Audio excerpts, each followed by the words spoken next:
ବେକାରୀ ସମସ୍ୟା ଉପକ୍ରମ। ଆମ ଦେଶର ସମସ୍ୟାଗୁଡ଼ିକ ମଧ୍ୟରୁ ବଡ଼ ସମସ୍ୟା ହେଉଛି ବେକାରୀ ସମସ୍ୟା। ମନୁଷ୍ୟ କାର୍ଯ୍ୟହୀନ ଅବସ୍ଥାରେ ରହିଲେ ତାକୁ ଆମେ ବେକାରୀ ସମସ୍ୟା କହୁ। ମାନସିକ ଓ ଶାରୀରିକ କ୍ଷେତ୍ରରେ ସକ୍ଷମ ଥିଲେ ମଧ୍ୟ ମାନବ ସମ୍ବଳର ଅଭାବ ଯୋଗୁଁ ଏହି ସମସ୍ୟା ବୃଦ୍ଧି ପାଉଛି। କାରଣ ଶିକ୍ଷିତ ଯୁବକ ଯୁବତୀମାନେ ସ୍ୱାବଲମ୍ବନଶୀଳ ଚିନ୍ତାଧାରା ନ କରି କେବଳ ଚାକିରି କରିବାକୁ ଆଗ୍ରହୀ ହେଉଛନ୍ତି। ଭାରତବର୍ଷରେ ଦିନକୁ ଦିନ ଲୋକସଂଖ୍ୟା ବୃଦ୍ଧି ପାଇବାରେ ଲାଗିଛି। ଲୋକସଂଖ୍ୟା ଅନୁସାରେ ବିଭିନ୍ନ କ୍ଷେତ୍ରରେ କର୍ମନିଯୁକ୍ତି ହୋଇପାରୁନାହିଁ।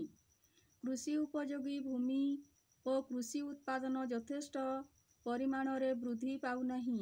ଫଳରେ ଗ୍ରାମାଞ୍ଚଳର ଲୋକ କାର୍ଯ୍ୟ ଅନ୍ୱେଷଣରେ ସହର ଅଭିମୁଖୀ ହେଉଛନ୍ତି। ନିରାକରଣ। ରୋଜଗାରକ୍ଷମ ହେବା ହେଉଛି ବେକାରୀ ସମସ୍ୟା ଦୂରୀକରଣର ପ୍ରଧାନ ଉପାୟ। ଏହି ରୋଜଗାର ପ୍ରଧାନ ଅଂଶ ହେଲା କୃଷି, ଶିଳ୍ପ, ସେବା। ଯୁବକ ଯୁବତୀମାନେ ନିଜ ନିଜର ପସନ୍ଦରେ ଧନ୍ଦାମୂଳକ ଶିକ୍ଷା ଗ୍ରହଣ କରିବା ଉଚିତ। ସରକାରୀ ଅନୁଷ୍ଠାନ, ବିଦ୍ୟାଳୟଗୁଡ଼ିକରେ ବୈଷୟିକ ଜ୍ଞାନ ବିଷୟରେ ତାଲିମ ଦେବା। ଶେଷ କଥା, ଶିକ୍ଷିତମାନଙ୍କୁ ସରକାରୀ ସାହାଯ୍ୟରେ ଉପାର୍ଜନକ୍ଷମ ପାଇଁ ପଦକ୍ଷେପମାନ ନେଲେ ଅନେକାଂଶରେ ବେକାରୀ ସମସ୍ୟା ଦୂର ହେବ। ଧନ୍ୟବାଦ।